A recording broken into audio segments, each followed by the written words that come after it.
Hey good people, welcome to Melanated Vibrations, a new show that celebrates the diversity and richness of Black culture. Join us as we delve into our individual mental health and overall mental health of our community. From the latest trends to the timeless coping mechanisms, we'll showcase the best of what it means to be mentally healthy. So sit back, relax, and get ready to feel the vibrations of Black excellence. Let's get started.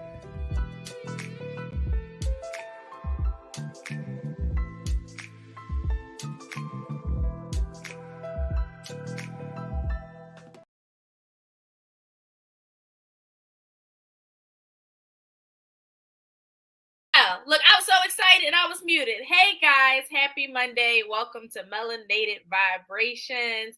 I hope you guys had a great Monday. I hope you guys had a great weekend. I don't know if anybody was out in that snow / rain / whatever it was, but I hope you guys were safe.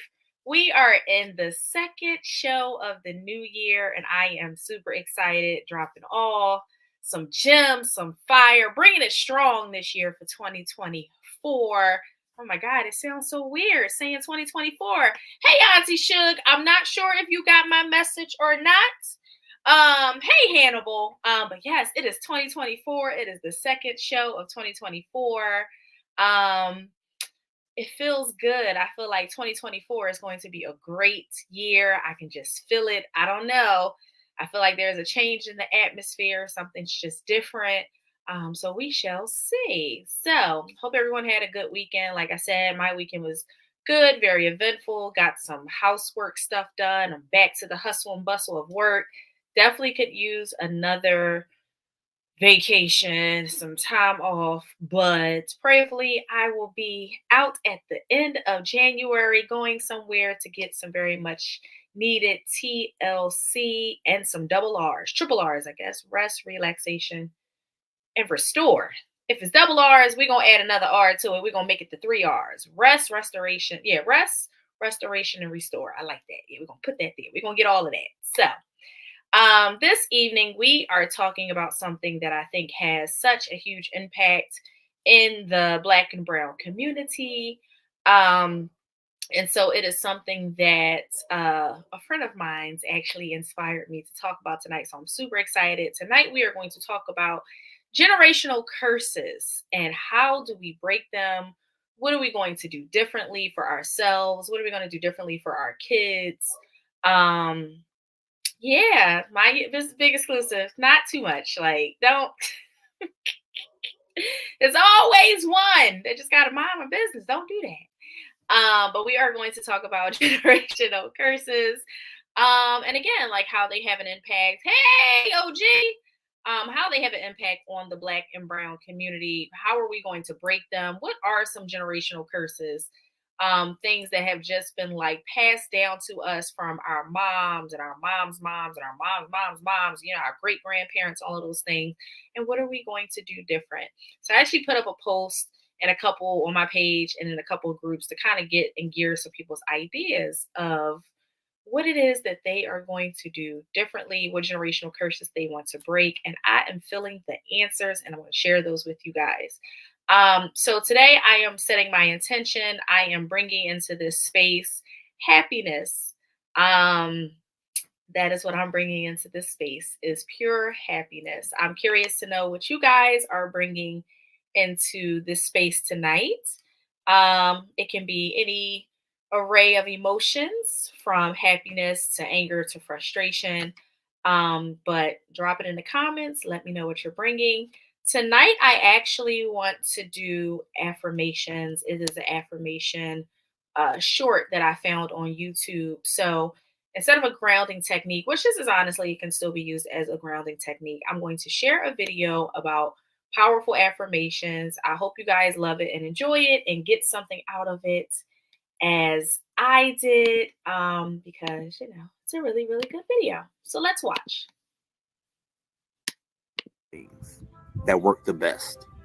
Simplicity is the language of geniuses. Here is a simple affirmation that if you use it often, often, every day, not once, but often. If you use it often, life will transform around this affirmation. And it's so simple. The affirmation is, life is good and it's only getting better. Life is good and it's only getting better. You are commanding the energy around you, and it will take heed to your commands. Please believe what you say is what you get. And if you call life good, even if it isn't at the time, it will start to be good because that's the command that you give it. Say it often. During my journey on planet Earth. So, as you guys know, a good affirmation is speaking things into existence. For those people out there that are religious people or have some type of spiritual connection, believe in God, believe in the Bible, read the Bible. The Bible says that life and death lies in the power of the tongue. And so we have to make sure that in this year of 2024, we are not bringing or speaking things over our lives that mean us no good. We are not keeping people around that mean us no good. We have to say what we mean and mean what we say. So I want to make sure we are starting 2024 off strong. Last week, I talked about boundaries and what they were in all facets of our life. We talked about financial boundaries and material boundaries, sexual boundaries, personal boundaries. We talked about boundaries across the board. And so I just want to make sure that we are sticking strong. First week is boundaries. Second week, we're talking about generational curses. So remember that what you say has the power to come true. And so we want to make sure that we are always speaking positivity over our lives, that we are constantly aware of what we say. Sometimes we say a lot of things out of frustration and out of anger. And another thing, like, be careful for those of my people out there, my family out there that's listening. Be careful about, like, if you believe in prayer, who you allow to pray over you. It's not even just a matter of what you say and what you speak over your life, but also who you allow to pray for you. Everybody is not meant to lay hands and pray for you. Some of these people fighting demons that you can't see because none of us can see them. And so, but just be mindful and be careful of those that always want to lay hands and pray on you, pray over you. Sometimes people have hidden motives, and what may seem good on the surface, they may have some type of ill intent, ill will. Your gut, your spirit is the best thing that you can listen to and follow. And so if you have a ill feeling or weird feeling, butterflies in your stomach, as they say, about something, listen to that, because that is your conscience. That is the Holy Spirit. If you believe in that, that is trying to gear you and steer you towards something else. So just be careful. This year, we are going to learn to speak positivity over our lives. We're going to learn to use our positive affirmations and to get rid of those negative, intrusive thoughts that we have when things don't go right or things about ourselves, and learning to just speak positivity. So that was my grounding technique or affirmation. So let's talk about generational curses. So what is a generational curse? So for those that know what a generational curse is, it is simply, or people that don't, it's simply a pattern of behavior that has been passed down from generation to generation. It's not good. That's why the term is generational curse. What we are trying to do for our generations to come, and even currently, is to break those generational curses And we want to make sure that we are promoting things like generational wealth, generational stability. We want to make sure that we are practicing things that are good for our mental health, things that are good for our spiritual health, and so forth and so on. And so a generational curse is simply a pattern of behavior that has been passed down from generation to generation. What I asked a couple people on Facebook, kind of what it was that they wanted to break out of. One of the young ladies shared that domestic violence was something that ran in her family, and she wanted to break that curse of domestic violence. Domestic violence is a great generational curse to break, right? Learning that a person does not love you because they put their hands on you. And so understanding that the first sign of domestic violence, or the first sign of a person seeming like they are going to be an aggressor, and this is how they show their love, or this is the only way they know how to communicate and talk. Learning to walk away from that. I think sometimes we get so caught up in loving on people, or wanting to be like, see the good in people, that we are willing to kind of put up with things because our mama put up with it, and our daddy put up with it, auntie and grandmama put up with it. And so breaking generational curses is literally us learning to walk away from those things that no longer serve us, and saying enough is enough.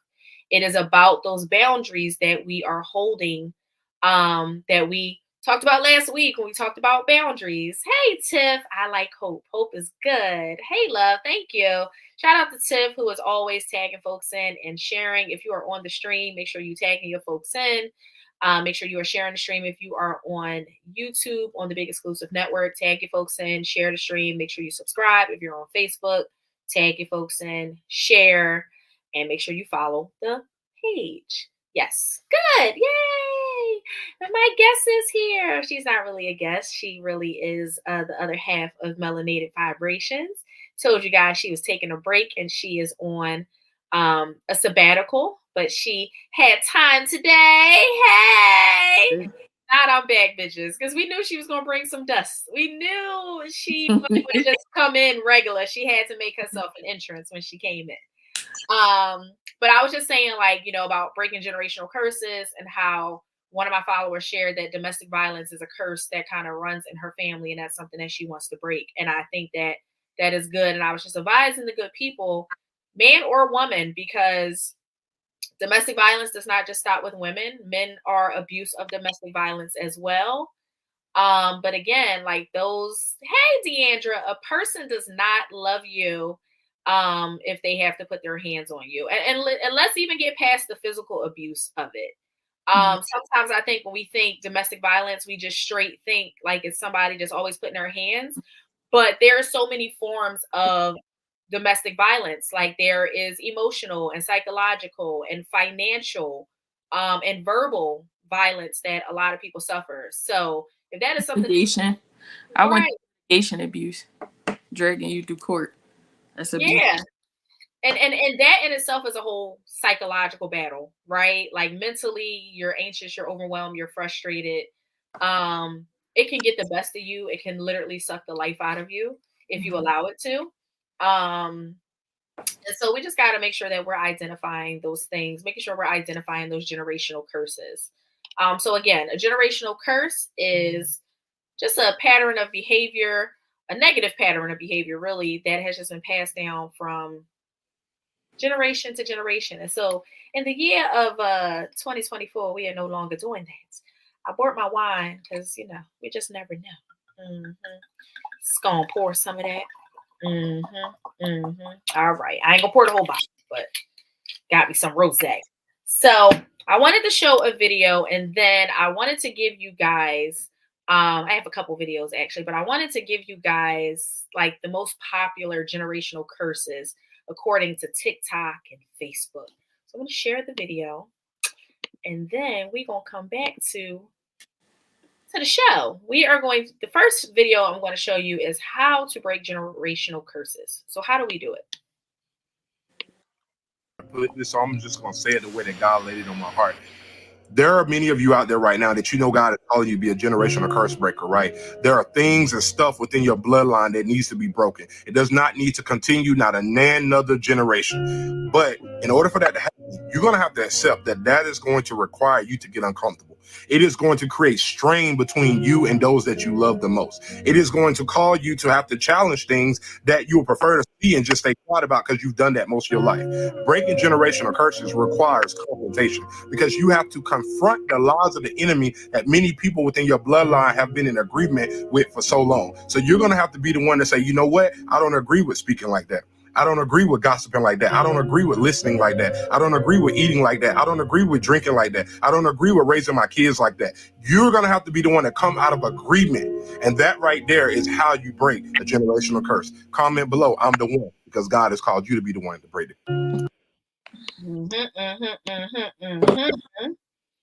I agree. We are called.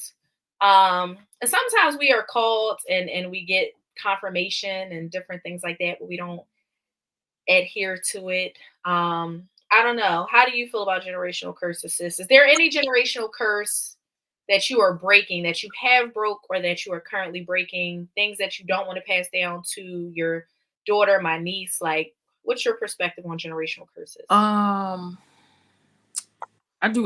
do too. Body positivity.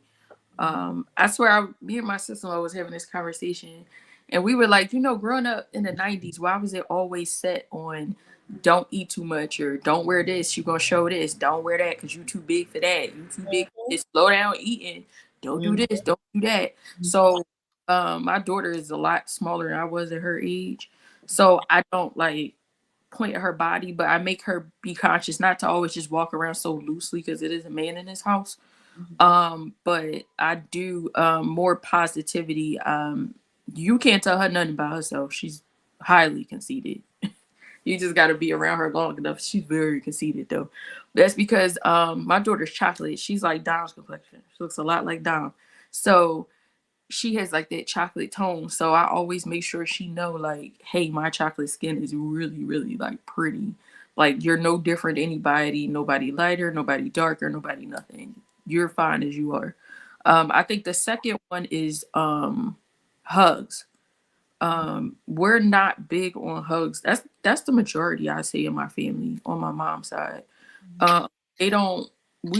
We love you, but we're not huggers. We don't hug a lot. And my husband, he's more of a hugger. I'm not really like, if he like you, he hug you, but he's more like an affectionate person. I'm not like that. That's one thing I'm trying to work on, is like the emotional. I don't like hugging people. It's weird. I don't like a lot of emotions. Dom know it. She think I'm cold. I ain't cold. I just don't like to. You start crying in front of me, it's gonna get a little weird. You're doing a lot. Slow down. You're crying. I can't do. Just and that's how I know we're sisters, because I don't do criers either. I know it's wild. I'm a therapist. I hate when people cry. I'm like, I think it's uncomfortable. I don't think it's that we don't care. It's just it's like, awkward. Do I give you a hug or do I tap this way? Or, like, where do I go? So I'm trying to drink the thing of hugs. My mom. Hey, bro. My mom. Hey, I'm cracking up. My mom was like, that's something that you definitely have to. She was like, I didn't give hugs. She was like, I'm working on it. Because my mom would be like, give me a hug. And I'd be like, ew, is something wrong? Like, there's something wrong? Like, why are you hugging me? Mm-hmm. So I think that's one thing that I think a lot of people had it in their generation, in their families. The hugging thing, a lot of our they didn't have hugs. Yeah. Some of us did, but no. I'm not a hugger. I mean, I think y'all know by now, like, physical touch is not my love language. I'm not big on physical touch. I hate it so much. I do. I just do. And the person I'm currently dating, like, physical touch is not really hi. Physical touch is not. You forgot that Don was the only person on this screen, sir. Man, he shows up for me. And I mean, we haven't seen you in like 6 months, so. I mean, like, were you here before? Are you new here? No, he's new. Are you new?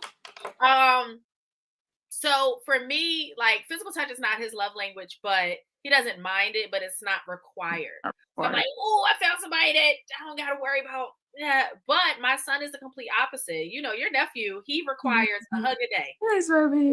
literally come up to me. I just he a boy, so I be trying to chill, but I just be wanting to.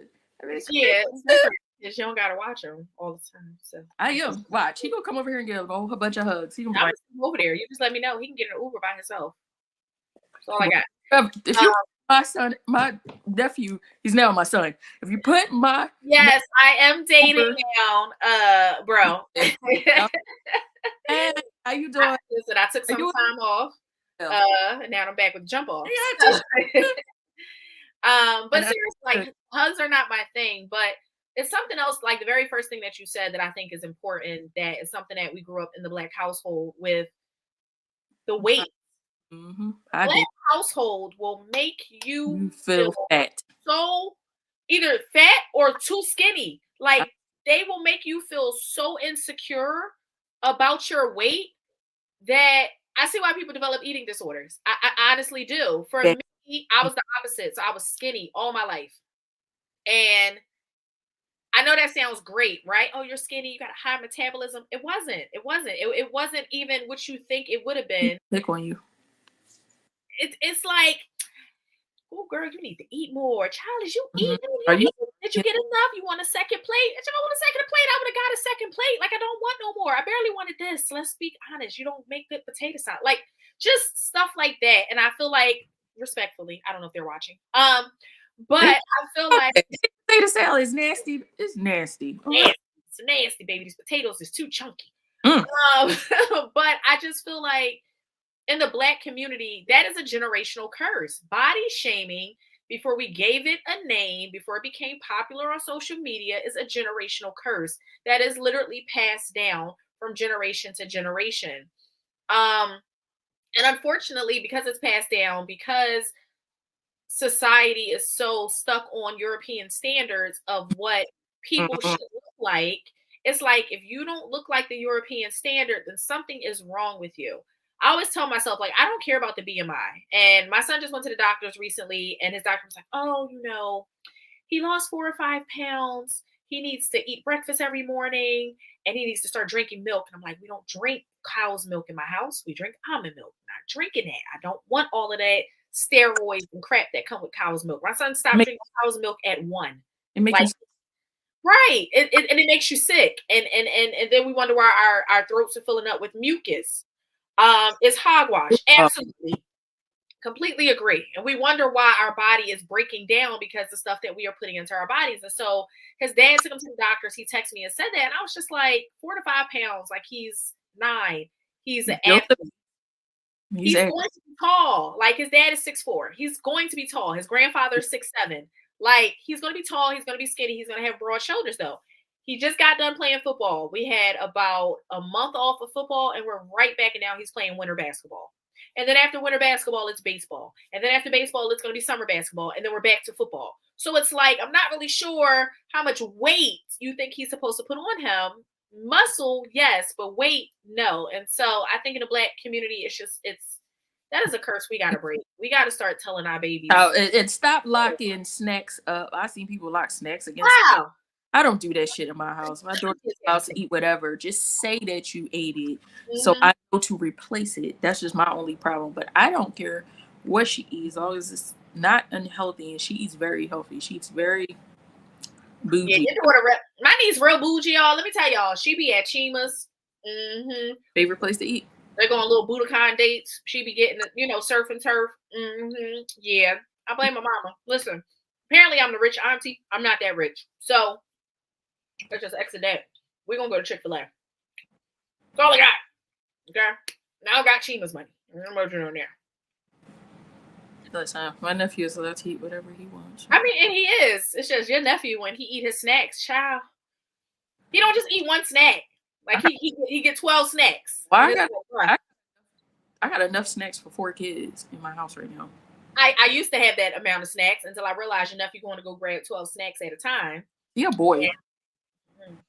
So that's like 7 snacks at one time. She's watching her figure.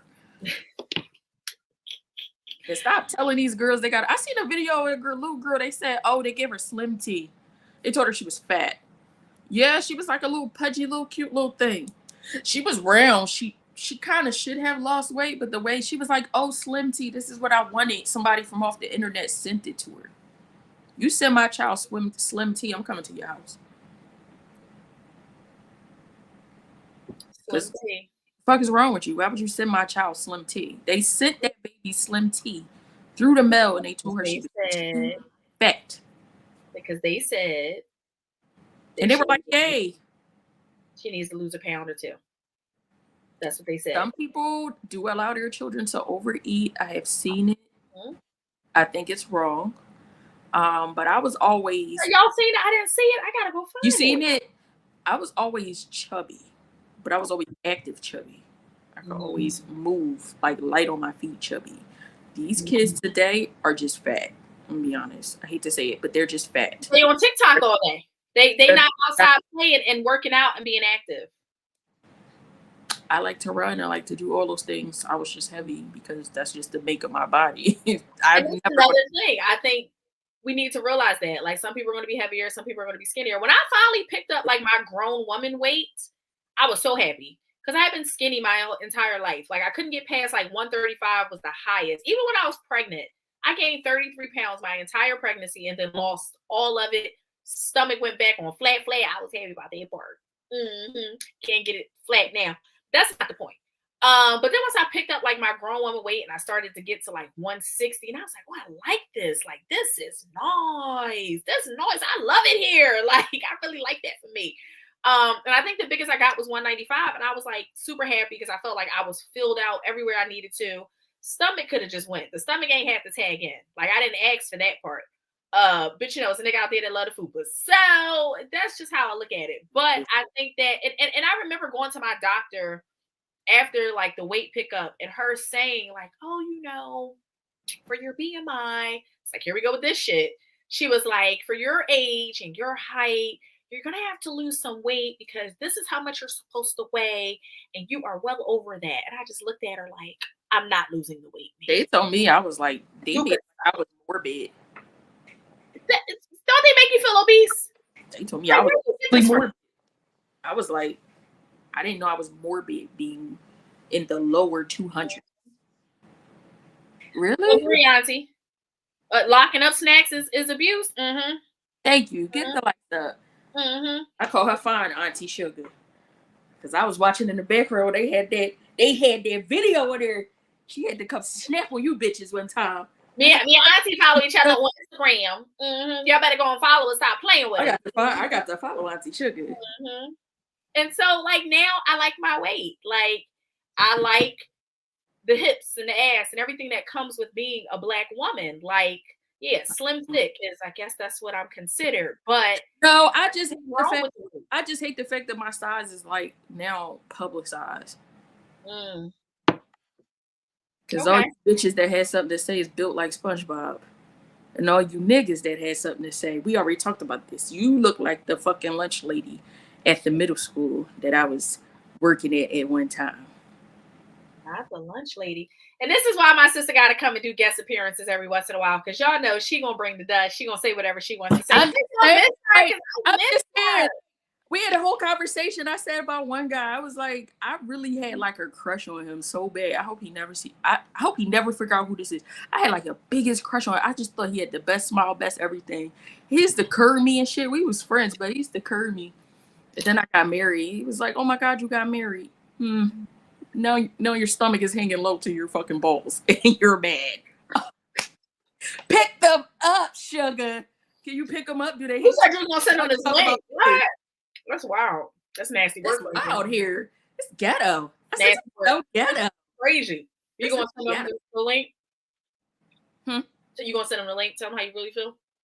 I want you so bad. I'm trying to chill. I'm trying to chill in the new year. Like, I'm trying to like my blunt personality. I'm trying to like relax on it just a little bit. I'm still gonna be myself, but I'm trying to like relax on it. Be like, this is about you. It's about you. You and that fat looking bitch you with. You. Here. Hey, Brandy. Brandy, I'm sorry. I see you, girl. Another generational curse, I think, outside of like the weight, the body shaming, is that whole light skin, dark skin thing. I love that my niece is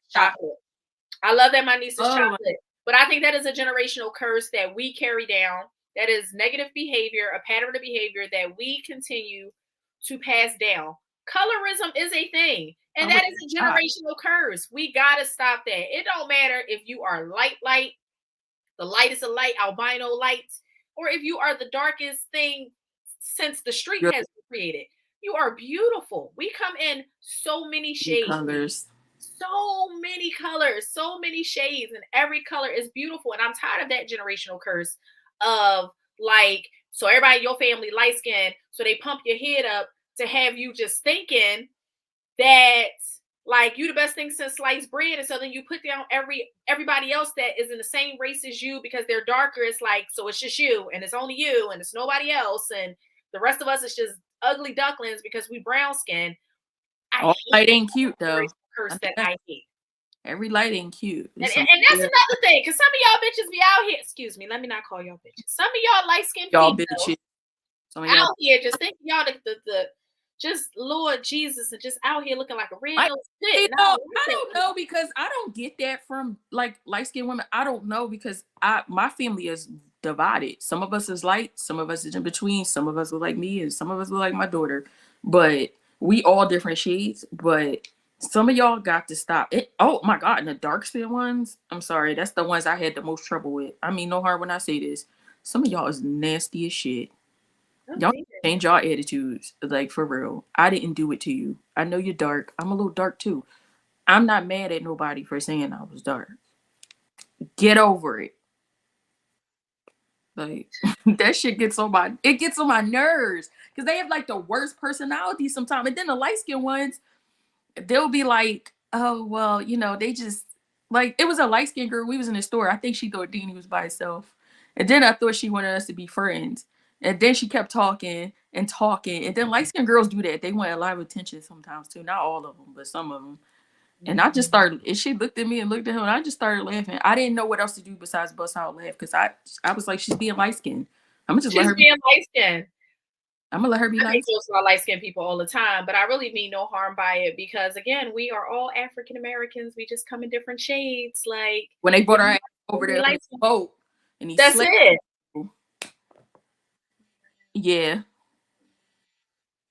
And that's a whole other thing. Let's break that generational curse when it comes to the standard of beauty. Black people, that is a generational curse that we got to go on to stop. We got to stop thinking that other races look better than the originators.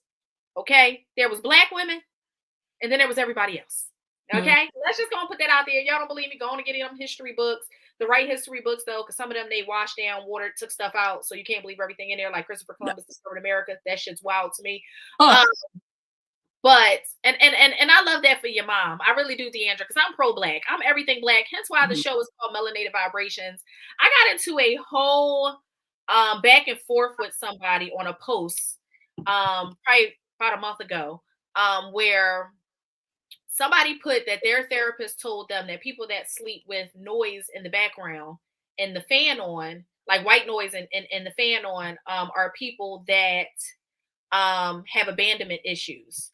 And I was like, you know, as a therapist, I disagree, because I sleep with white noise and I sleep with LED lights, and I don't got no abandonment issues. That's all I said, is that as a therapist, I disagree. And that turned into a whole race war, not even with the person that posted the status. Like, they were fine. It was one of their friends or followers who thought that it was okay. What kind of therapist are you? What do you mean? Trauma, this and this. And I was like, well, actually, my specialty is trauma. So do indulge. Tell me more. You know more than I do. Clearly, you went to the same college and got the same education and currently working on your PhD. But go ahead. I'll engage. Like, I'm so confused. And so it became a whole thing. And so me being the a-hole that I am, I think y'all know that by now. And I went and plugged in the podcast. And I was like, well, hey, listen, if you want to talk more, you can join the podcast, Melanated Vibrations, Monday at 7 p.m. on a big exclusive network. Oh, you got everybody got a podcast. And why would you name it Melanated Vibrations? And oh, so it's only for black and brown people. See, this is how I know you stupid, because everybody got melanated skin. And I was like, all I could do was laugh, because I'm like, I got you this tight and this bent, because all I said is, white noise. I think they were white or Hispanic. I couldn't really tell by the picture. They had some crazy ass name. And I was just like, I got you this tight when all I said was, as a therapist, I disagree with the statement. Like that's nasty work right there. It's wild behavior, like it's pure insanity, right? And I was just like, how did this become a race thing? Called me a hood booger because I got called called stamps one time because I was raised by mama. Say you're a food stamps. I so is your mom, bitch. and statistically, when it comes to housing and food stamps, white people are their percentage of being on housing and food stamps is way higher than black people. Don't let them fool you. I used to work for housing for WIC wasn't made for you. Why are foreigners and white people on WIC? It wasn't made for you. Listen, hey Sonia, you would be doing right, and that's it, Deandra. And that's it. Black girl magic, period. You know what I mean? So it became a whole race thing. And they didn't like the show. And they were like, you're implying that your podcast is only for black and brown people. And I was like, but everybody has a targeted audience. So why can't we have something like Trump podcasts are for white people? So what are you saying? People that have sports podcasts, or for people that watch sports, that know sports, that like sports. There's a million other podcasts. There's a whole podcast called Black Girl Therapy. Like I follow these pages for my business page. Like it's all these Black Girl podcasts, Black Girl Therapy, and I'm like, do that because I want to teach my people mental health. It was absolutely pure insanity. And after a while, I was just like, I can't waste any more brain cells because you already have your mind made up. You clearly are already up here. And it's someone that you want to empty your clip on, and it's not going to be me. Like, I'm not about to go back and forth with you about what kind of therapist I am. I'm a damn good therapist. Hence why I have a wait list the way I have a wait list. I got clients that know I'm not taking state insurance and have literally been waiting about 8 months until we start taking state insurance again so they can get back in my chair. So I know what skills I possess as a therapist. I don't have to prove anything to you. But it was just a statement. It's like on social media, you can't even disagree anymore with people. It's like if your views don't line up with their opinion, then it's like, you're the problem. How dare you disagree? And it's like, because God gave me a brain, you sheep, you dumbass. Like, I got a brain. I can think for myself. I don't have to go along with what you say. And if you think that I'm being racist because I have a podcast called Melanated Vibrations that's geared to black and brown people, and I didn't even just say like African Americans, black and brown people. We are not the only black and brown people. If you want to add Indian people in there, if you want to add the Hispanics in there, if you want to add the Native Americans in there, anybody that resembles us, that looks like us, that is who my podcast is for. Because unfortunately, in these type of underserved communities, mental health is not talked about. We don't talk enough about mental health. It is a stigma in our communities. You look at the Hispanic race. They are one of the most violent races. Mexicans are one of the most violent people. You know why? Because they don't think about mental health. They drink a lot. They're violent. They're volatile. That is kind of one of the reasons why people want to close the border and not allow them to come over because they commit more crimes. But it's like, do they commit more crimes because of who they are, or are they in survival mode, just like black people, African Americans are? So it's like my podcast is for all black and brown people that struggle with mental health. Your man color is for you. That's it. And if you want to be a mayonnaise person, you know what? Shout out to my brother, Ant Rockmore, aka the Ant Money Experience, Thursdays at 7, where he has a few co-hosts. Last week I was on his show. He's turning it up a notch this year in 2024. Make sure you guys tag in on Thursdays at 7. Yes, I love that for you. Your show is for everybody. Again, my targeted audience is for black and brown people of no matter what ethnicity or race, but everyone can watch, okay? Because, we want the views, okay? We over here trying to get monetized. Give us the views and go sit down in a seat and learn you something. We're going to learn you something, okay?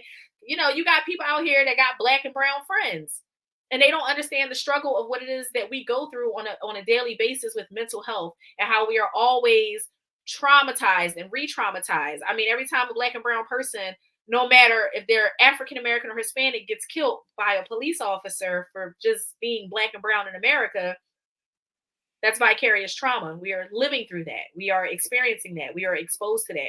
I think I shared this with you guys. Bye, Phoenix. Not black and brown. I think I exposed this when I said about George Floyd. Like that whole trial just kind of like, when I didn't watch the videos initially, and then people kept talking about it, and then I finally sat down and watched it, and I burst out in tears, and I just started crying. It takes a lot for me to cry because I'm not a crier. And it just, I had to get off of social media for like a week, 2 weeks, because it was so bad.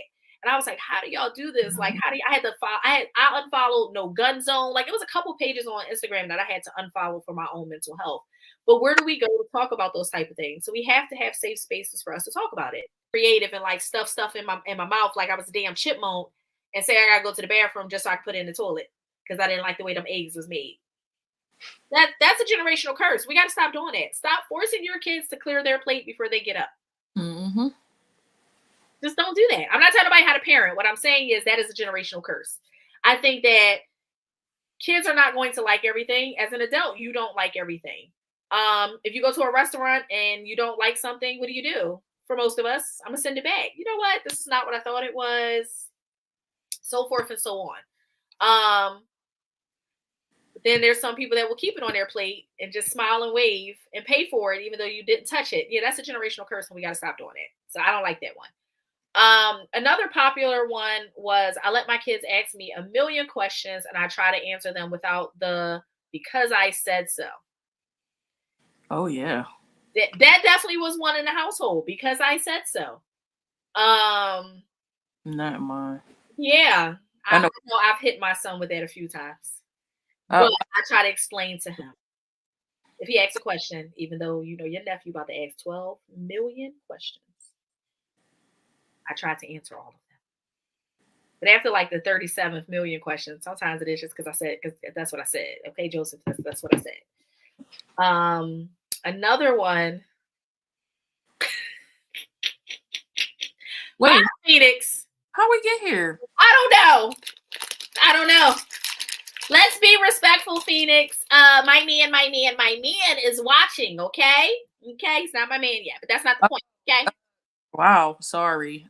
Well, damn. Maybe be well behaved. Sorry if you're in the bushes. My man. Whoever you are, I'm not going to say your name. I know your name, but yeah, let's not do that. I appreciate it. Love it. True people. I'm just playing. You're an asshole. You can't come back next week. She's not ready to come back, y'all. She needs more time. She needs more time. Hey, Titty. Hello. Hey, Nikki. Yes, baby. Speaking into existence. What I tell y'all when the show started, okay? Our affirmations are life and death, lie and the power of the tongue. Okay, so I'm speaking to existence. My man. Yeah, we said it out loud for the people in the back that didn't hear me. I let my kids be grumpy or snarky in the morning. I'm not nice when I wake up either. As a generational curse. What, Auntie should? What y'all wilding? Let me know. That is one. Right. Mm-hmm. It's too mature for them. But is it? Are we reinforcing that they're children and they're not adults yet? Because I said so. Give child an opinion. I give mine. I guess some people would say I give. No, he can say right in the comments and text me what he want to text me. Bye. Hey, how you doing, sugar? Hey. Anyway. But does it reinforce that they're children and they're not adults yet? Because I said so? Why? Because you don't want to answer a question? How do we expect our kids to learn? If they are sponges, don't give me attitude of the board. Fine. That's the fastest way to get uppercut. Listen, DHS said it can't be a closed fist. I know. I work with them. But I feel like how are our kids supposed to learn right and wrong, or they're sponges and we say they're sponges and they absorb everything if we don't we don't answer their questions? Child, I got more. Yeah, and they had to eat what they had. I think so too. Apparently, I got more than one because they barely had. My girl with the Great Depression when she was younger and refused to throw. Yeah. But that's a generational curse, though, right? So because they struggled, because that generation prior to them struggled, and that's how they grew up struggling, and so Are we forcing that on us? I don't know. Like, I grew up in an era of I had to eat everything that was on my plate. I didn't like everything that was on my plate. I found creative ways to get rid of the stuff that was on my plate. I didn't have to. I grew up with separate food for kind of me. I don't know. Yeah, see, I grew up with, like, all right, so I'll give y'all an example. So, like, my grandmother, my mom's stepmom, she made breakfast every Saturday, every Sunday before church. But she would fry her eggs. I don't like fried eggs. I don't want the yolk on top. I need it to be scrambled. That's how I like my eggs. I like scrambled eggs. But she wouldn't do it. She would cook the eggs the way she wanted to cook it. And so I didn't like it. I didn't like my eggs that way. So for a really long time, I would eat everything else on the plate and I would like chew it. And then she got hooked to me putting stuff in the trash can. So she took the trash can out the kitchen. So then I would just stuff the food in my mouth and my cheeks and still be able to talk and be like, I gotta go to the bathroom. And I would just dump it in the toilet because I don't want my eggs like that. I don't like fried eggs. Put some damn cheese on my eggs and scramble them. Now my son, he likes eggs, so he will do a fried egg. So when she makes eggs for him, that's how she cooks it because that's how she knows how to make them. He will eat them. He don't care which way eggs come. Except for runny. He ain't gonna eat that. But that's just not me. I don't like that. I'm sorry. Another one is I keep the fridge open while I decide what I want. That is a generational curse that my aunt. I don't like it either, Nikki. My aunt, close the refrigerator. You're letting the air out. You're letting the cold out. The food gonna spoil. How the food gonna spoil in 3 minutes? 2 seconds. How is your food gonna go bad? That was that same. I really think it's a black and brown thing. I swear to goodness, I really think it is. And I realize I catch myself even with my son. Like if he comes downstairs, I'm in the kitchen cooking or I'm in the kitchen, period. He comes and he opens the refrigerator and he just stares. Joseph, close the refrigerator. Okay? Close the refrigerator, Joseph. He's like, I was getting the water. The water's is on the side of the refrigerator, bro. It don't take you 3 minutes to grab a water. Now you're doing too much. But I realize that is a generational curse that we have passed down from generation to generation. Now, I'm not saying stand there with the refrigerator open for an hour, but 2 minutes. You won't have a refrigerator. Like, hours ridiculous, but 2 to 3 minutes is not going to kill you guys, okay? I do agree with Phoenix Comment. Can we put Phoenix Comment back up?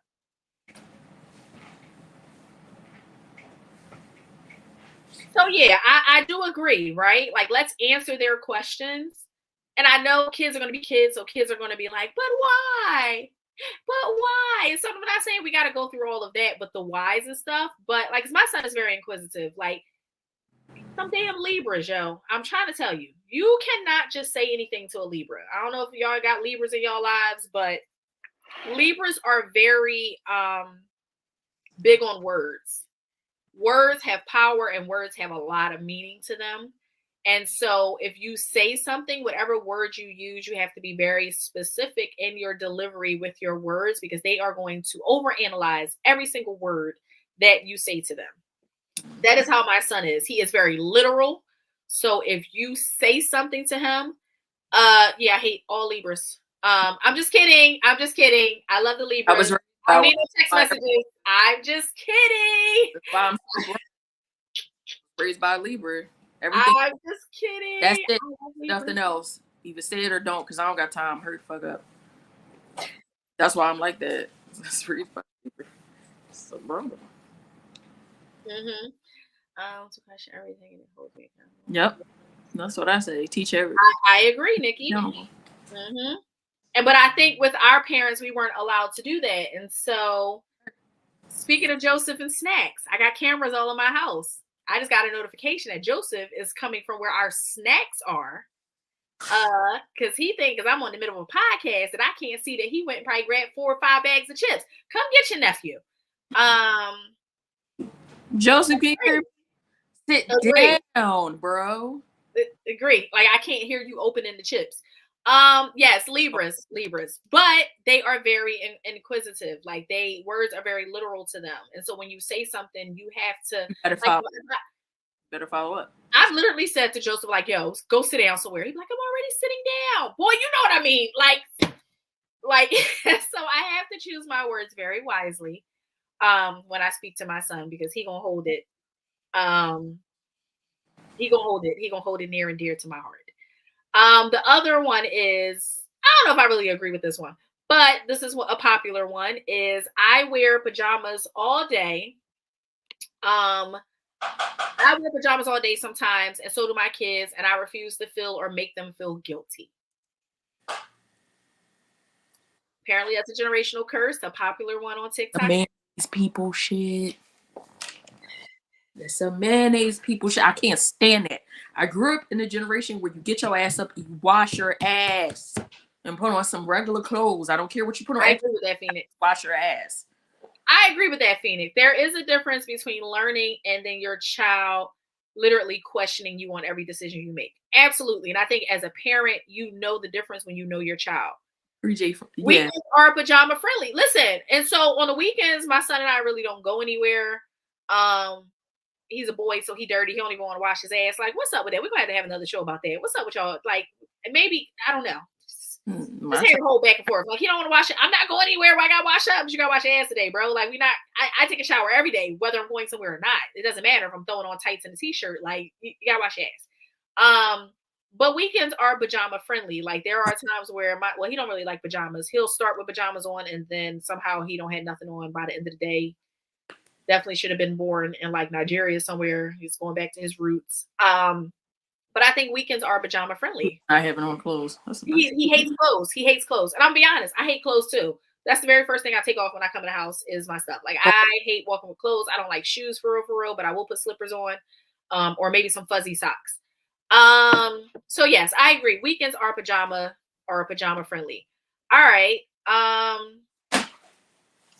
Tell me what you think about this one. Someone said, my child will probably never receive perfect attendance award because if my child wakes up and he or she is having a bad mental health day or not feeling well, they're not going to school. Mm-hmm. How do you feel about that? I let Joseph take mental health days. I know that, again, here we are, mental health podcast, right? Talking about being a melanated person. I know for me, that wasn't like, you had to be sick. And a lot of us had to fake sick and get the thermometer and be hot and have a temperature. But, you know, faking sick also meant that when you felt better, you couldn't go outside and go play with your friends after school because you were sick, right? So you got to be sick. I let my son have mental health days. Like, I let him take off and have mental health days. I don't force him to go to school every single day. If he wakes up and he's just not feeling it, he gets to stay home. There's plenty of days where I don't be feeling it. So if I don't want to go to work, I'm not going to go to work. If I don't want to be stressed out today, then I'm just not. So I think that is important, allowing your children to have mental health days. Tell me what y'all think in the comments about that. Yeah, my son is never going to have perfect attendance. I do agree with that generational curse. We got to stop forcing our kids to go to school all the time on days they don't feel like it. Some days they just wake up and they are not in the mood to go do it.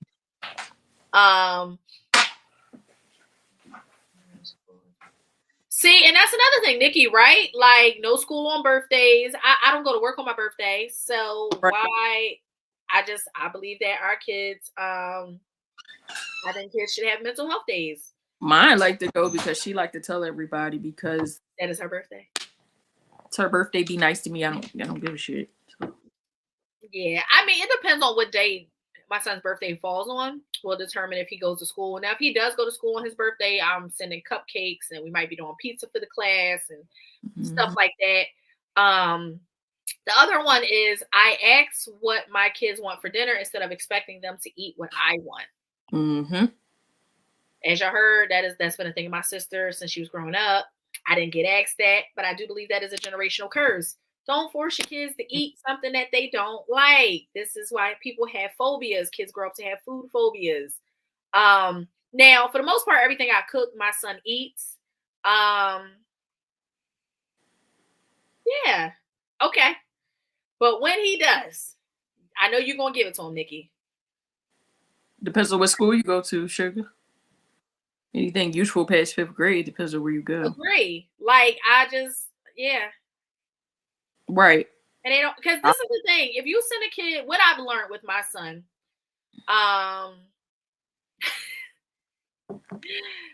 And what you make is what you make, and that's it. So for me, what I've learned about my son is that if he tells me he doesn't want to go to school and he's really strong about it in the morning, and I mean to the point where like I'm fighting him to get him out of bed, to get him in the shower. 9 times out of 10, I'll let him have that mental health day, because I realize that if I send him out the house in the mood that he is in, he is going to get hell to everybody that comes in contact with him. And now I am getting a phone call from the school, and his dad is getting a phone call. And in my head, I'm gonna play back like, you should have just let him stay home.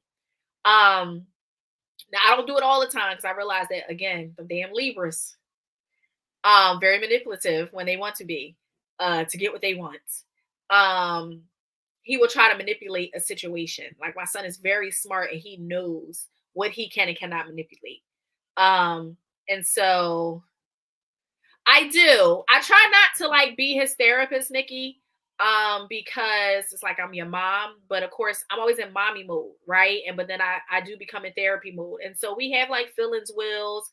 I will ask him if I feel like he's giving me a surface level answer. I will try to dig a little deeper. Like, I'll ask him like open-ended questions. Like, is it your teachers, somebody in your class? Do you feel safe in your classroom? Is anybody bothering you? I'm just saying, Sonia, y'all unbalanced asses. Y'all Libra scale. Y'all unbalanced, and y'all are very manipulative. Let me not say manipulative. You guys are very charming. Let me use that word, because I feel like manipulative is a whole other. True. Have y'all ever mess with a Libra? My son is a Libra. I'm getting text messages that I have to stop talking about you Libras, but I said what I said, okay? I said what we said over here on Melanated Vibrations. You guys are very charming. Okay, very manipulative, but very charming and getting what you want, and words do have power. Child, yes, honey. When we gonna go hang out? We need to do some little dates with our kids, because confused him being a smart kid with being a Libra. No, they're the same thing. No, I'm just kidding. So my son is smart, very smart. I think he's smarter than your average 4th grader. But some of his behaviors are Libra related. Okay. Yeah, some of them are Libra related. Okay. Let me know when you come back, nigga. Let me know. I love food. I love to drink. It's a little cigar bar I go to. We can do some hookah. If you do hookah, just let me know. So I want to show another video about breaking generational curses, and then I got another topic that I want to do. That I think, yeah, I think it's gonna shake the room a little bit, and I cannot wait. And I'm actually gonna have Big Exclusive drop the link when I switch over to the part 2, because I want to know in real time what you guys think. Saying he coming. Oh, he definitely gonna come. So Phoenix coming. I gotta come. I gotta see this shit. Yeah, let me see this video. It is. I'm not even going to bring them up in here. I think what is real love is not bringing people in chaos, is not bringing them in a toxic relationship, in toxicity, and protecting their peace, protecting who they are, and keeping them sacred. I'm going to keep my kids where they at, and I am going to heal this trauma. The generational curse will end right here with me, because I am deciding to make a conscious effort, a conscious impact to work on me, heal me, take responsibility for my life, not blame other people, not blame this for this, not blame my kids, not blame my husband, not blame this, not blame that. I am taking full accountability. No more victim blaming. We taking responsibility over here. So it's different. It's real different over here. I love my kids so much. I am not even going to bring them up in here. And I think that's another thing, right? Like, not putting our kids or putting ourselves in spaces where it's not safe. I think I mentioned this about the whole boundaries thing of like hugging that family member. Let's stop. And this is for us too as adults. Like, if you walk into a space with somebody and you feel uncomfortable, that family member, for whatever your reason is, like, we gotta stop forcing our kids to go hug such and such. And go sit on such and such lap and go give such and such a kiss. First of all, let's break that generational curse, because 85 to 90% of molestations that happen with children are of familial relations. Those are people they're not strangers. They're not strangers to them. And so they say things and scare kids because it's like they know that they can get to them because this is a family member. So as a generational curse, let's go on to lead that in 2023. We're not bringing that in 2024. I don't play that. Forcing ourselves to engage in energy or be around people that y'all know it's a red flag. And y'all just like, oh, well, just go. Don't be rude. It's not being rude. They don't want to hug that person. It's okay. It's a lot of people that y'all don't want to engage with. So why do we think kids are any different? I don't force my son to hug or kiss or do any of that with anybody he do not want to. My son is respectful. He is friendly. He will speak. But all that other stuff is going to be a no for me. My son is 9. He's been to 2 sleepovers his entire life and with the same person. My one best friend of 20 years. And I was even skeptical, like, you know, I know your husband, but I don't really know your husband. Like, he your husband. I don't know that man. And I was texting her like, hey, is he good? He need anything? Like, I can come over. Like, and she was like, he's fine. Like, literally 2 sleepovers his entire life. Can we bring Nikki's comment back up, please?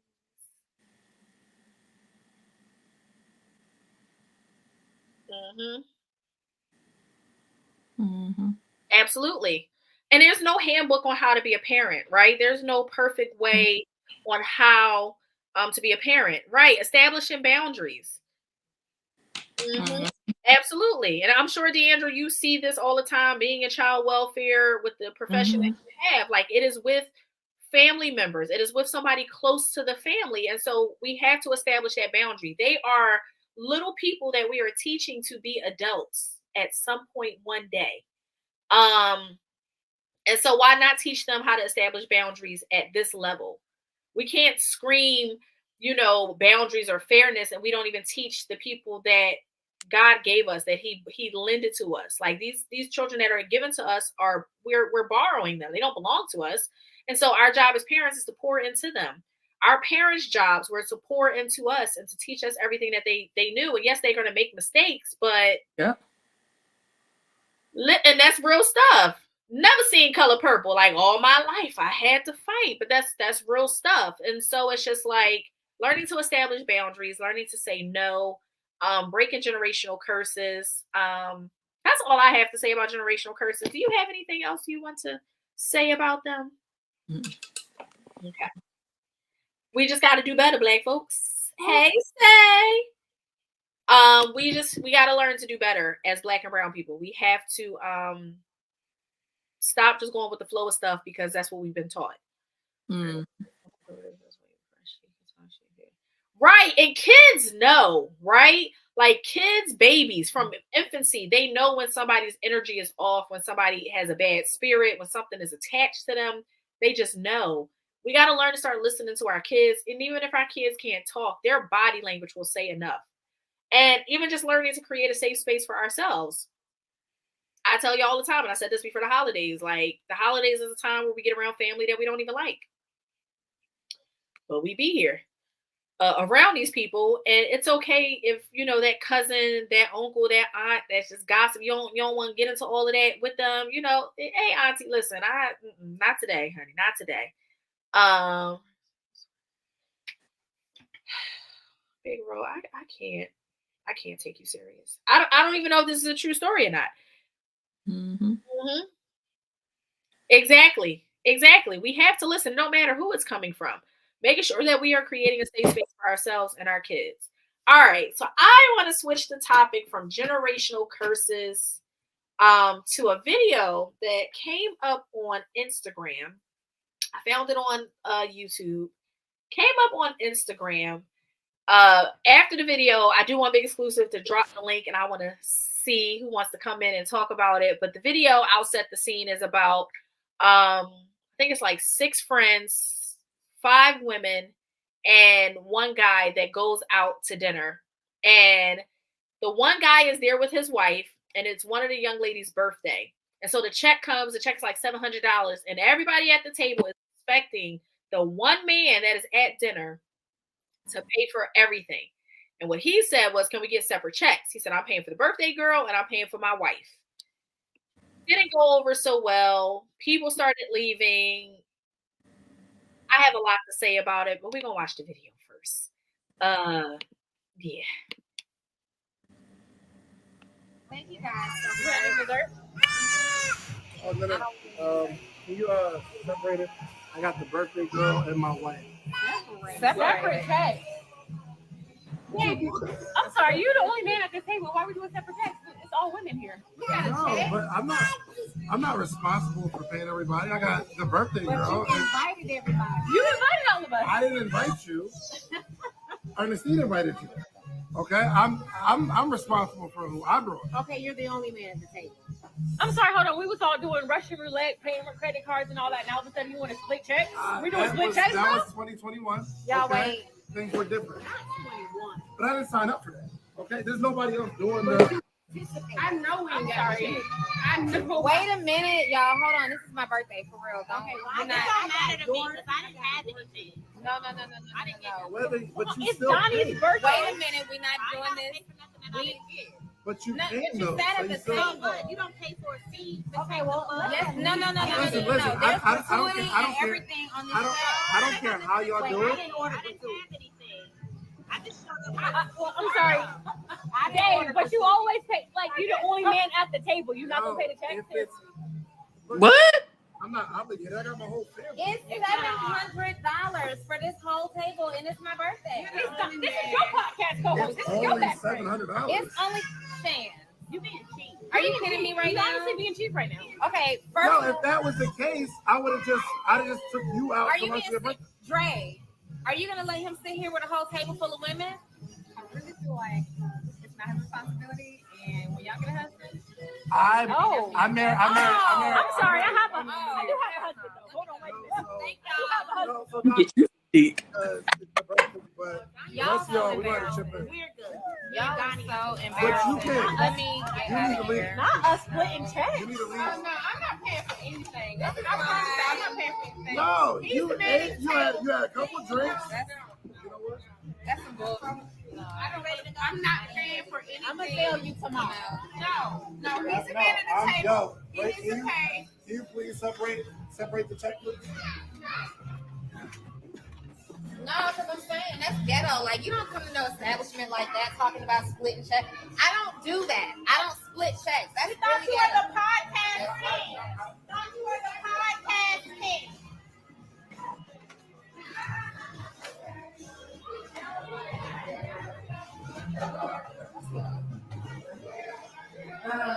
We gotta get in the car.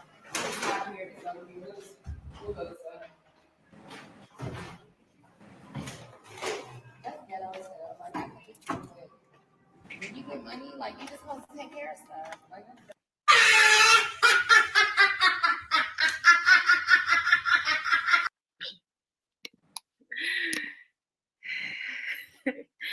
Big exclusive. Yeah, Dusty. You can drop the link if anybody wants to come in.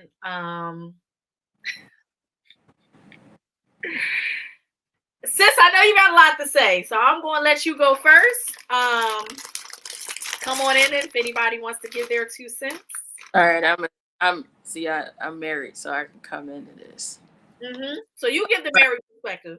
So Your birthday girl definitely needed to shut the fuck up because there you're was like you're there doing was a something. lot going on. Okay, so the first thing I noticed was the joint with the black pants with the heels.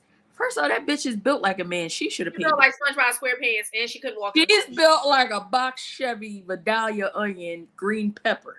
She should have paid the bill. She was the man with the pants that night. Clearly, the way she was fucking shaped. Bitch, you pay the bill. How many minutes is this? So I can make this a real. Okay. So, and number 2, she talking about I don't split checks. I don't split checks. See, you the type of bitch that be lying, saying that, oh, I don't split checks, but she be paying for her and her man when they go out on dates. You's a lie. Number 3, the fucking wife. Oh, you wouldn't be able to talk to my husband like that. I wish that one of you bald head hoes would. Y'all done lost y'all fucking mind in this great people establishment. Because somebody done told y'all that it was okay for you to talk to my husband like that. So I probably would have blacked out and just snapped out because the audacity, and if they do that, and if this is real and they do that, this is something that they do consistently, and the fact that you didn't have your husband back, he needs to divorce you. What kind of wife are you? You're useless. You are a useless human being with a vagina. Because they are women. He can't go back and forth with women, but I can. He can't put his hands on a woman, but I can. He can't cuss a woman out, but I damn sure can. Because one thing you ain't about to do is tell me that my husband's supposed to pay. You told me my husband's supposed to pay, not the nigga that I'm hunching on. You need to go get you a man. Because the men that y'all messing with, they're broke as shit. So all that independent women, we for ourselves, we do for ourselves. Are you really independent? Because if you was really independent, you would have had your $200. You're not going out with your family. You're not going out with your girlfriends. And I'll split a bill with my girlfriends. Now, my sister, we can pay this whatever the fuck way we're going to pay. It's my sister. It doesn't matter who pays and who doesn't. I don't hang with them type of bitches. I'm sorry, babe. We all going to pay our way. I don't give a shit how much the bill is. I don't care what you got and didn't pay your bill. Way.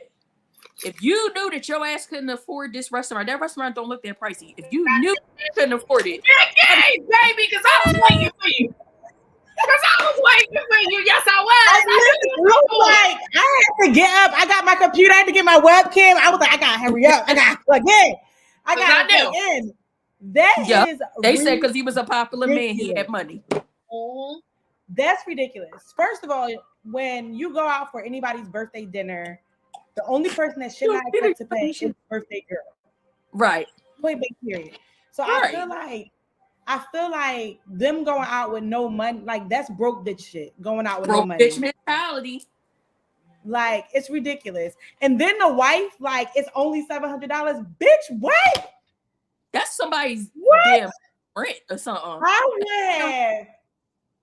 I don't the condone beating on somebody, but I would have punched her in her fucking mouth. I would have punched her in her fucking mouth. Because I dare you like that. I mean, but she didn't say, though his wife did say, she was like, when y'all get y'all a husband. Oh, so wait, the wife wasn't the one that walked out. Holding the baby. The one in the black holding the baby. Yeah. She had a turtle on the side of him. She said not to pay, right? She said he wasn't paying, right? Yeah, she said he not paying. She said that. Yeah. But the friend, so if that was his wife, then she should have punched on the birthday girl. Because how dare you? The birthday girl is going to pay for all of y'all. Like, they don't make sense to me. But I didn't even understand why the birthday girl felt like she needed to say something, because he said he's willing to pick up your check. So, baby, you should this blessing. Like, you blocked your blessing, you idiot. I think the world, you definitely blocked your blessing. And I also think the world has made people feel like, especially like sometimes these women, that their way is supposed to be paid. Like, entitled. Oh, I'm just cute and I'm coming out, so you should just pay my way. And it's like, that's not true. Like, I'm never going outside if I can't cover my own bill. At all. If I can't cover my bill and some, I'm not going. I need to sit at home. You need to be at home. Sit your broke ass at home. Then the one friend was like, I'm gonna Zelle you tomorrow. Nah, bitch, Zelle me right now. Like, I'm confused and we're paying. And if this, I have so many reviews about it, because I feel like, for one, my husband is not coming to no birthday dinner, and he's the only man. For a woman? Right. He's not coming. Yeah. He's not coming. He's not coming at all. Like, I'm never bringing FOMO. He had the fear of missing out. He had FOMO. He wanted to be a part.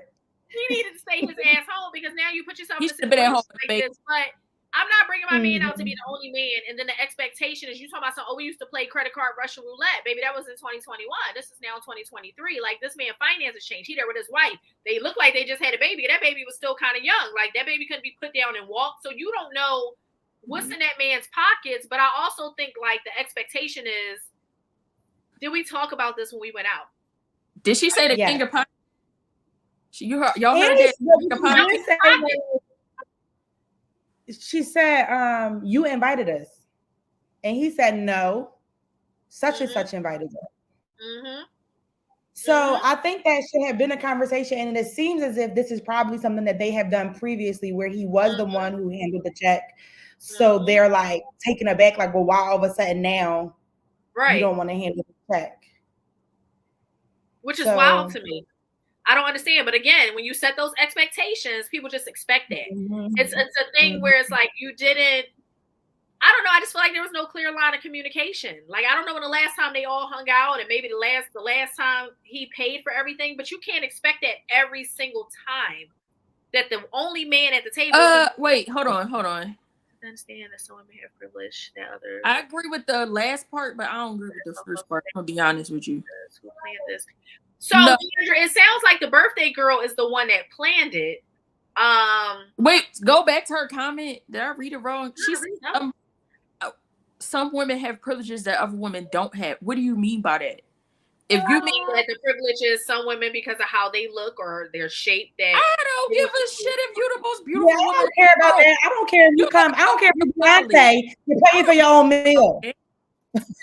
Hell no. You're paying for your own meal. Just because you pretty does not mean shit. You better come with your wallet. I don't give a fuck if you the pretty. Everybody thinks they are pretty. Everybody has their yes. Beauty is in the eye. You're not gonna think that they pretty. Right. I agree with what you just said. Exactly. Beauty is in the eye of the beholder, bitch. I don't care what privilege you think you have. You ain't getting your way paid over here. And my whole thing is he's here with his wife, so it's not even like he checking for anything. He's not paying attention to nobody. He said, I'm paying for the birthday girl, I'm paying for me, and I'm paying for my wife, and that's it. What? I believe that the precedence up to that point has been him covering. I feel like that probably was the precedence because I can't imagine going out with y'all and thinking that Shannon going to just cover the bill. Like, I can't imagine that because like I feel like there has to been some type of precedent set that this is what he does. That's why they were so taken aback. Like, what you mean split the bill? Then the girl like, I ain't have nothing. Now I hate those. I hate those sites. All I have was bread. All I have was knowledge. We splitting this bill straight down the middle. Like, we splitting it, whoever at the table, unless you really don't drink. Because my friends and us, our bill is mostly our drinks. But if you're not drinking, then I'll take your bill off. But if we all drinking, having a good time, we splitting it down the middle.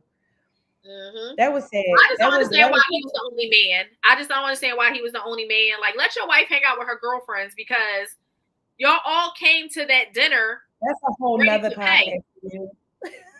That's a whole nother podcast. That's a whole nother podcast for you. These men in these spaces with these women with their girlfriends.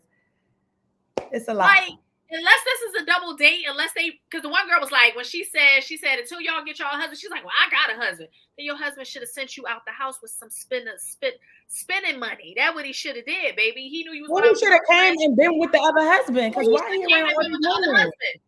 Now, I've been in situations where there have been guys and they like, the girls don't have to worry about it. They don't have to pay. But I'm also that woman that's like, okay, well, then I'll leave a tip. Like, I'll put it on the tip. I'll leave the tip. That's different. But that's something you establish way before dinner gets there. Like, you don't just wait until now. You got a $700 tip. Y'all done ran this waiter rugged. Because I used to work in the food and beverage industry. So y'all didn't probably ask for 50 million things, 12,000 napkins. Half of you bitches was cheap and got water and asked for 72 fucking lemons and a whole thing of sugar so y'all can make your own lemonade because y'all ain't want to pay the $3 that it costs on tap and no refills. Like, y'all done ran this waiter raggedy. Y'all, they got kids at this damn table, so the kids done made messes. And it's just like, now when it's time to pay, you think that this person that done bust their ass for the last 2 hours, maybe 3, doesn't deserve to get paid? What is wrong with splitting a check? I'm so confused. I don't know what's wrong with 50. I don't think he said anything. I honestly think he was super excited. They kept saying, you the man, what the fuck? They'll do anything. Also, DeAndre is right about the problem with if the wife was there. If she wasn't, he would have probably paid. And then that's a whole other thing because he shouldn't be out with them without his wife. That's number one. He shouldn't be there without his wife. And again, I still think like they kept saying you the man, but I feel like he was the man, yes, but he had to be paying for them before. For them to feel that's that the reason you go hang around her. That means they using her and him. But they using her to get to her husband. That's broke bitch stuff. And that's a no. Because my man. Period. Okay, my man, baby. Mine. You on the mine. Mine, not yours. Mine. Mine. What are you talking about? Like, Don't do that 'cause you think it's okay because you're going to get money from my man. Some of you bitches is delusional. And somebody needs to tell y'all half of y'all ugly. Inside and out. So Like, quick question. I was waiting for you, producer. Quick question, right? All right. Adairess, you got a husband, so Dom, your man is wild. Baby, I am single until I am married. So anyway, go ahead. Yeah, stop it. Don't make me hit the button. Right, stop not the cat button. Not the cat button, please. So he will drop you because he does that. You good for that? Oh, yeah. I sure am. Notorious. He's notorious. So it's a couple things I wanted to address right quick, right? Because the circumstances dictates the situation, right? So Big Roll just said salute to Shannon. He pulled out the card and paid for everybody. It's something I've done numerous times. And the ladies at the table had men, right? And so I'm asking y'all, is that cool? Like, I think it depends on your circumstance. Like when it comes to like, if my man with me and you decide to pay, no. It's a question for my man because I was just thinking if I'm there and like a dude offered to pay the whole tab, I'm not letting it happen. Like, right. That's what I'm there with my woman. Like, nah, bro. No, like, I'm gonna pay for my woman type of thing. Right, exactly. And if nothing else, it wouldn't be a thing where I would want to split. I'd be like, yo, bro, I'll give you half of whatever the tab is, and that be that. And tip, everything included. So the other thing I wanted to address is Deandra is right. That pretty privilege is real. Now, I heard where y'all stood with that, and I understand where y'all coming from, but it absolutely is a real thing. Okay, and I guarantee you, if that man was there by himself with those women, without his wife and his baby, he probably would have paid. I assure you, he probably would have paid just based off of who he is and what he think his reputation is. Okay, I guarantee that man would have probably paid. Now, the other issue I have is with the woman who the woman who told me I ain't order nothing. And then kept talking shit as they was walking out. He the man, you supposed to pay. You ain't ate enough. First of all, you a bum. You a broke bum. Cause you ain't eat because you ain't had no money because you was scared they was gonna ask you to pay your motherfucking portion. You was sitting there and you wasn't sure who was gonna pay. So you had ordered just in case they asked you to pay, and you didn't eat because you needed your out to say, I don't have no money. I don't have no money. So I know people like that. At the end of the day, I've been out. No, well, see, here's the circumstances though. You don't know how close she is with that friend. True. Your friend gonna want you there no matter what. And I told my best friend, but if my best friend had plans and I didn't have the money, I could tell my best friend I'm gonna sit out. She wouldn't let me because she would cover me. But I'm not going to no restaurant and not eating nothing because I don't have the money. We didn't already have that discussion beforehand. But don't come out with no money and then be like, oh, I ain't eat nothing. That's weird. Stay home. Ain't nothing outside. Like, I'm gonna tell you like this. If I'm with if my true friends, if I tell them matter of fact, this recently just happened. Tiff and Don was going out. Tiff was like, yo, you need to come out. I'm like, no, it's a lot going on right now. A lot of my cash is not liquid. I ain't come. She's like, did I ask you to pay for anything? I just wanted you to come out because so that's what true friends do. But at the end of the day, conversation that you had prior to going he out. should have had before they walked in the restaurant and embarrassed me. That's what I was alluding to. She should have never showed up if she was going to take that attitude. And then you got the unmitigated gall to be popping shit at a man, and you sitting there broke, busted, and disgusted so much so that you didn't even eat.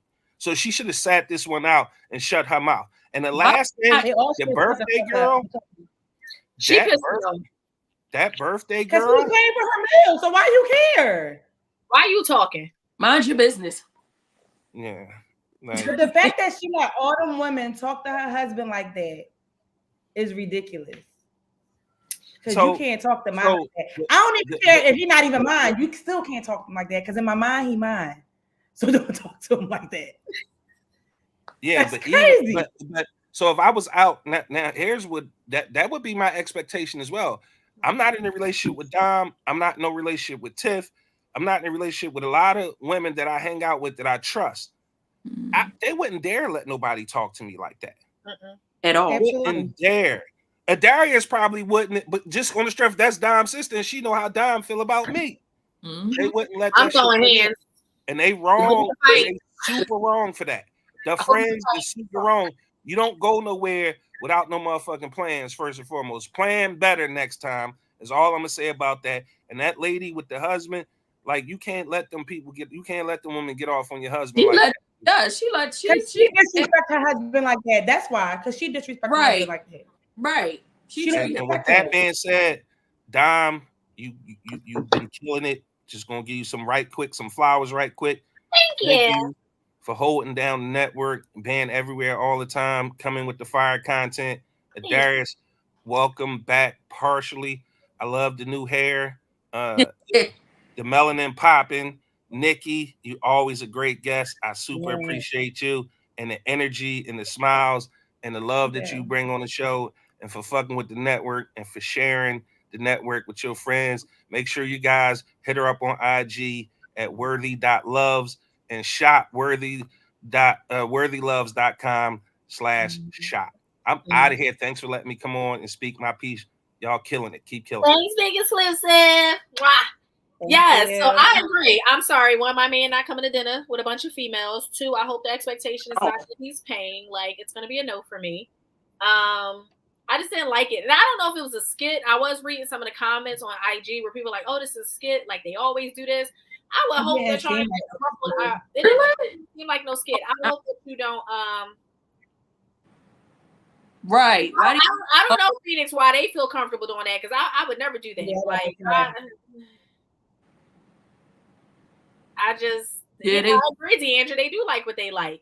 I just don't think that we as women, and so this is, we always talk about being treated fair and being treated equally. So why do we then place gender roles on to people? Because that's what that was. That was a gender. We put a gender role, like you're the man, so that means you have to pay because you're the only man here. Or you bitches can stop being broke and come about y'all pockets like you intended to. Go on a pay week. Before y'all knew that he was coming. Because what if he would have said he was coming and then, something happened. Maybe one of the kids got sick at the last minute. Or him and his wife decided they weren't going to come because they was tired and just couldn't make it. Was no one going to take her out to dinner? I just feel like, I don't know, it's just broke people. I can't fathom that happening in my world.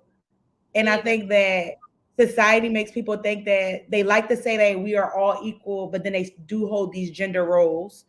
But he should have paid for his wife, and they all should have split the birthday girl bill if you really want to get technical. But he grabbed the birthday girl meal, so y'all just get your own check. Like I don't understand it, and I just think that it's just broke people shit, and this is why people don't go out in groups. This is exactly why. I learned a long time ago. I actually learned this from an old friend of mine, is that when you go out in group settings, you bring cash. Yep. Here's this $200. I don't give what y'all do with the rest of the bill. Here's this $100 or whatever, and I'm putting it on the table and I'm out, and y'all gonna have to figure it out. Because again, for me, I'm a repetitive eater. Like if we're going somewhere that I know, like for me, I look at, do y'all got salmon? If y'all got salmon or crab cakes or something that's familiar to me, 9 times out of 10 for me, I'm going to get an appetizer. I'm going to have at least 2 glasses of wine. I'm going to have my entree. I'm not really big on dessert. And I might get a fountain beverage. Like I might get a Pepsi or something if I just need like some type of soda or something like that.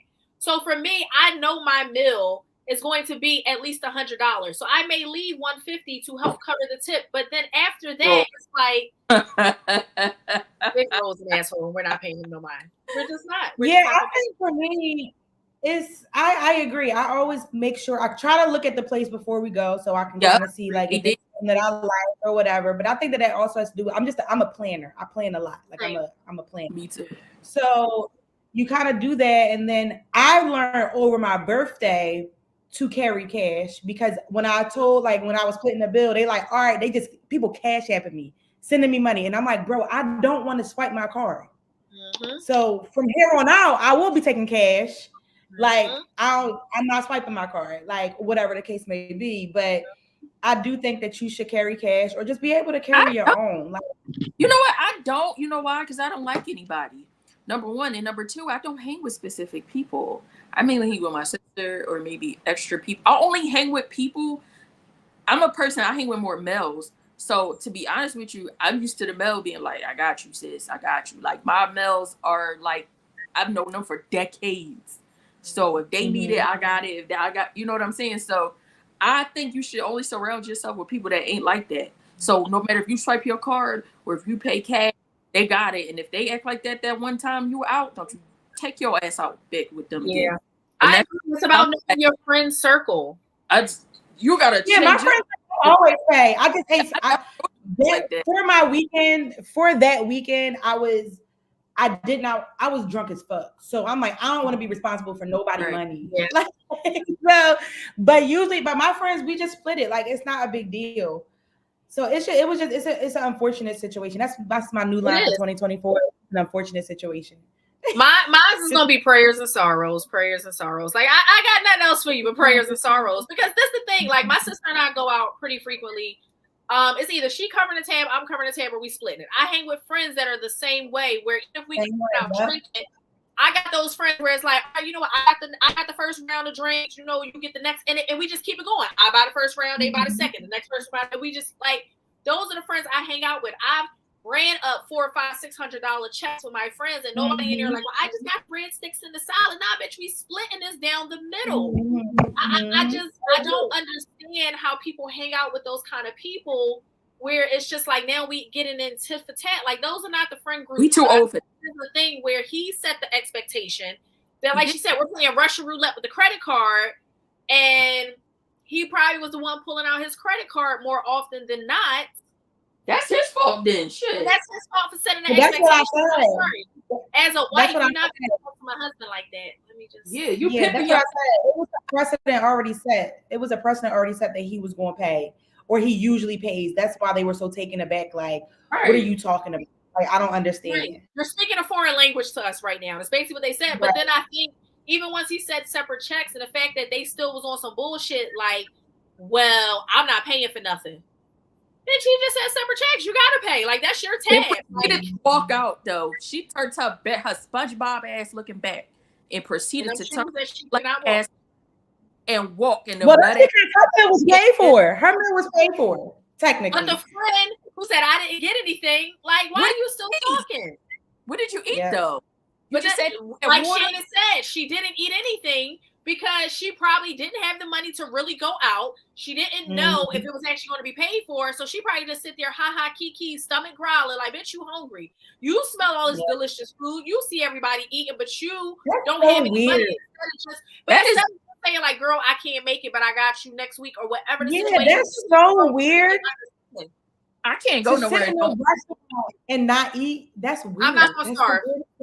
That's weird. How the fuck to me too, big exclusive. Like you really sitting here hungry, but because you don't got no money, like baby, you could have stayed home and made you some ramen. Like I'm confused. I just don't understand. I just don't get it. Like that's weird behavior to me. But people want to be so included. Right, clearly have a conversation amongst each other from the get-go. If we're going somewhere and I don't got it, and I know there's somebody there that's like a close friend of mine, I'm gonna be like, listen, I can't make it. I don't got it this week. But again, the friends that I have, I know they're gonna cover me because they know they're gonna get it right back because that is what we do. Like that's family to me. I just don't. Right. They sat down and they discussed it before it just started. I just feel like it's gonna set the precedent. You split the check at the beginning before, hey, this is checks. Nah, see what happened, Deandra? They just was like all chit chatting, like, yeah, he gonna pay for us, girl. The other one was like, nah, I'm gonna play it safe because he ain't, you know, what if he don't? Nothing. It sat there and had water with 12 lemons and 6 sugars because you wanted to have lemonade. Like, I just don't understand that kind of behavior. It is unnecessary to me. They too old for shit like that. Like, agree. They too old. But speaking of finances, big exclusive and angry OG. We listen, we helping people get their credit right all 2024 and beyond. So, you know, if they let y'all in, it is called, what is it called, big exclusive? Put the post up. they have a credit recovery, like a credit recovery group that they are starting to help people get together their personal credit and their business credit. It is a Facebook page. As soon as I find it, I will let y'all know. Big Exclusive need to find the thing. He probably thought I wasn't going to mention it. Of course, I'm going to mention it, Big Exclusive. Why wouldn't I mention it? But it's a whole. I ain't gonna lie. I ain't even gonna lie. I ain't gonna lie. I ain't even think you was gonna mention it. I wasn't even ready. Mm-hmm. But come here and tell the good people.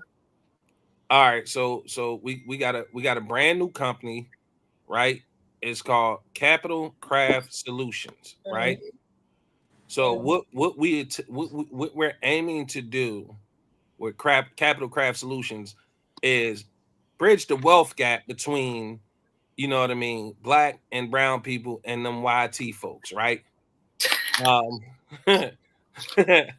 So at Capital Craft Solutions, it has to do with your personal credit, but the personal credit is to get you to the business credit. Mm-hmm. So the program is, we come in, we take a look at your credit. If your credit is at least 650 or above, we can get you an LLC and structure your LLC properly. Some people are like, yo, I don't know what business I want to start. Well, just think about it. What are you passionate about? And let's turn that passion into profit. And see, what you could do is, once you structure your business properly, and that's what we do, we structure your LLC properly so you can get business funding, be it line of credit, be it loans, be it business credit card. And we talking, 50,000 and above. And that's how we plan to help the people get to the money in 2024. Your personal credit is just a small part of it. Yes, it costs. Okay.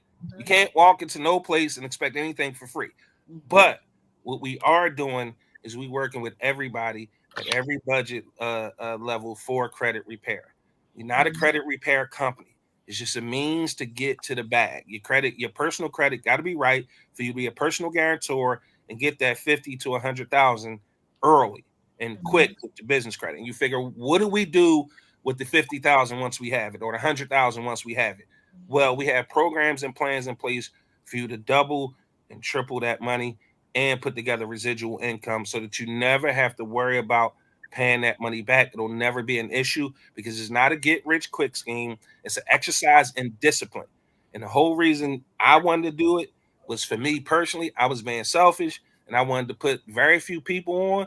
But OG was like, yo, we got to help the community. I'm like, man, fuck the community. They don't give a shit about us. But fuck them kids. But what he made me realize is, if we strengthen the community and we put everybody on, then everybody can put everybody else on.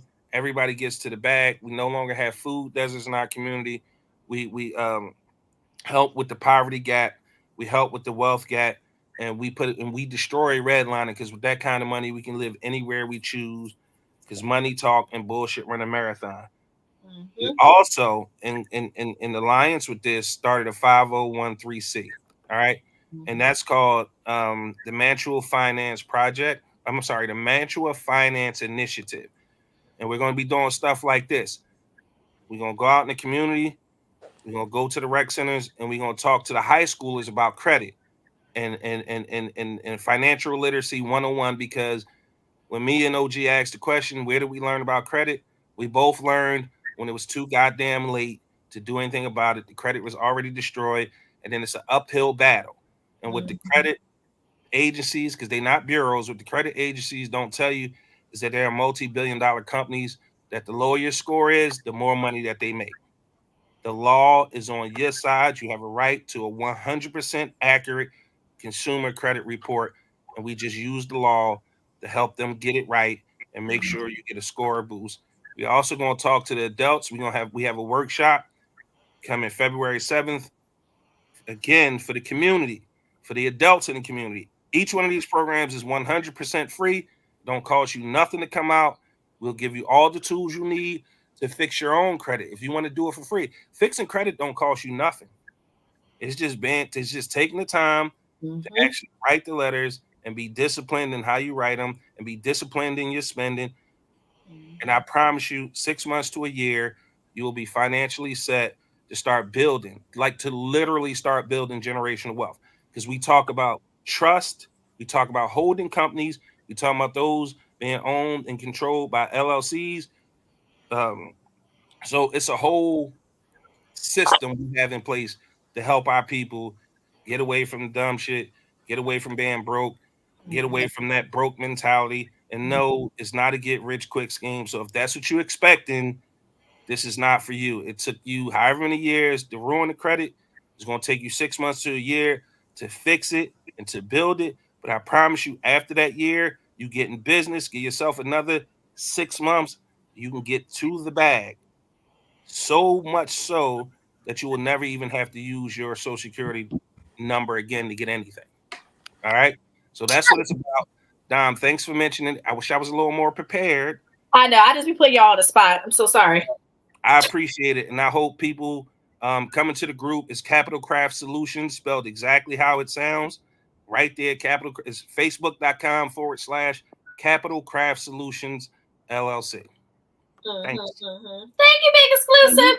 Right, because we're not going out there in February, but if you can live stream it, I can watch. I think that's a great idea. Nikki, you can get a one-on-one. Oh, okay.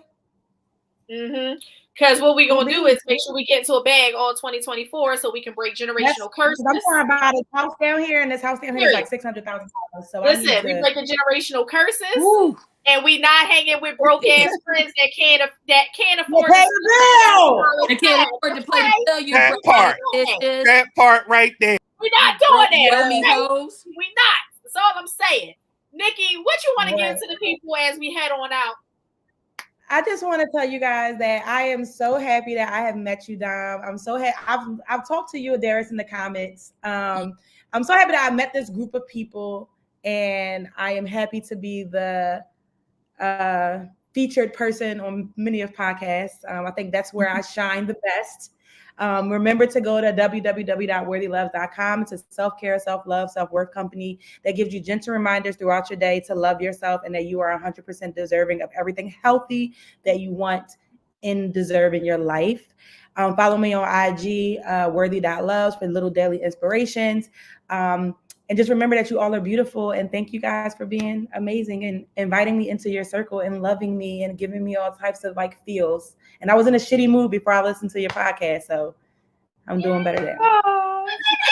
It's the artwork in the back. I can't. Yes, isn't it amazing? Oh yeah, when I paint. I paint when I get stressed. Oh, okay. I like it. Yeah. Nikki, thank you so much for always being an amazing guest. I love having you. I love your conversation and your perspective. So thank you for taking the time out to come on Melanated Vibrations. And I know I'm going to see you in the comments tomorrow and then on Thursday. I'll see you later.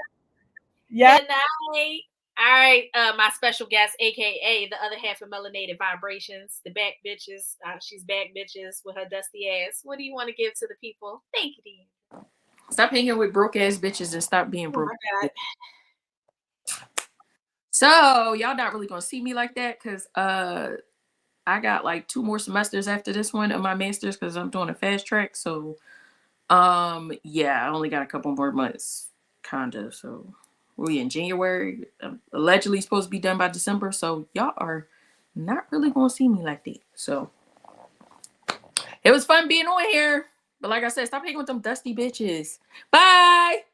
Bye, yo. You gotta love her. She's gonna be blunt. She's going to be honest. We are sending well wishes to my sister as she finishes up this last year of her master's program. I'm so proud of her. She did not take a break. She went straight through from her bachelor's to her master's degrees, and we both gonna hold master degrees, and then we both gonna go for our PhDs. So thank you, sis, for joining, for taking the time out. Give my brother-in-law and my niece much love. Thank you so much for letting me borrow her for this almost 2 hours. Thank you guys for joining Melanated Vibrations each and every Monday. We're going to do something different in this year of 2024. Remember, we are going to constantly hold ourselves accountable. Accountability is the number one thing. We're going to pour into ourselves affirmations. We are going to speak positivity over our lives. We are breaking generational curses, and we are going to remain and continue to hold our boundaries towards people. tomorrow, make sure y'all tune in to the Big Exclusive podcast with Big Exclusive, Angry OG, and Top Flight, where you already know what's going to go left. It's going to be straight dust, but it is going to be informative. It's going to be funny.